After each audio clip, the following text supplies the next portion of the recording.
কি গো, কই গেলা? সকাল থেকে এক কাপ চা যাচ্ছি, এখনো চা পেলাম না।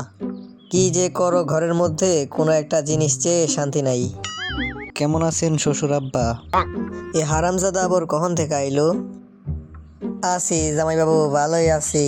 তা তোমার মুখে কি কোনো সালাম কালাম নাই? থাকবে না কেন, এই তো আসার সময় কত মানুষকেই তো সালাম দিয়ে আসলাম। আমার বেলা কি তোমার সালাম ফুরাইয়া যায়? মন খারাপ কইরেন না, এরপর থেকে দিমনে। তো বাবা, তুমি কি করতে আইছো? আমি তো তোমাকে এখনো শীতের পিঠার দাওয়াত দেই নাই। কি ব্যাপার, শ্বশুর আমার সাথে এমন ব্যবহার করতেছে কেন? কি ও জামাই, মনে মনে কি কও? কিছুই বলছি না, আমি শুধু আপনার কাহিনী দেখতেছি। কাহিনী দেখার জন্যই তো সকাল নাই বিকাল নাই আমার বাড়ির চারপাশ দিয়ে ঘোরাফেরা করো। তাও তো একদিন বললেন না, জামাই বাড়ি চলো, তোমার শাশুড়ি গোছ রান্না করেছে, খাইয়ে আইসো। আমার কপালই খারাপ, তাছাড়া আমার জামাই এত লুমা হবে কেন?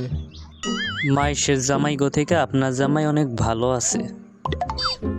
খালি ভালো নাই, একবার তো কও না শ্বশুর বাড়ি যাওয়ার সময় হাতে করে কিছু নিয়ে যাই। আমাদের কথা না হয় বাদই দিলাম, তোমার যে ছোট একটা শালা আছে তার জন্য তো কিছু আনোনি।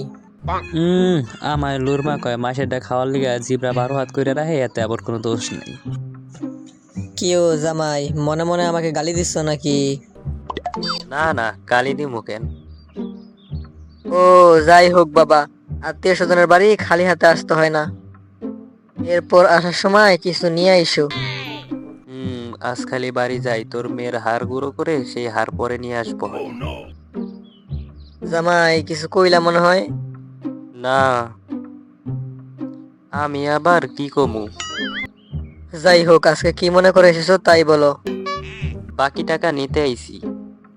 কও কি? আমি তো কোনো দোকান থেকে বাকি খাই না, আর তোমার তো কোনো দোকানই নাই। আমি এখানে দোকানের বাকি তুলতে আসিনি। তাহলে কি জন্য আইছো? আমাকে খুলে বলা লাগবে না? আপনি যে আমাকে যৌতুক দেওয়ার কথা বলে বছর পর বছর ঘুরাইতেছেন, সেই টাকাটা কবে দিবেন?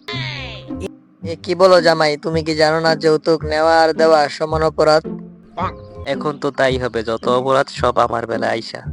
কেন, আপনি আমার শাশুড়িকে বিয়ে করে যখন বাইসাইকেল যৌতুক নিয়েছিলেন তখন অপরাধ হয় নাই? তুমি যত কথাই বলো জামাই, আমি জেনে শুনে অপরাধ করব না। বেশি জোরাজোরি করলে কিন্তু তোমাকে চার দেওয়ালের ভাত খাওয়ামু। আমার নাম আবুল সরকার। আমিও যৌতুক ছাড়া আপনার মেয়ের সাথে সংসার করতে পারবো না, এটাই আমার শেষ কথা। যৌতুকের টাকার জন্য সংসারে অশান্তি ও স্ত্রীকে মারধর কোনোটাই করবেন না। মনে রাখবেন, যৌতুক নেওয়া ও দেওয়া দুটোটাই সমান অপরাধ।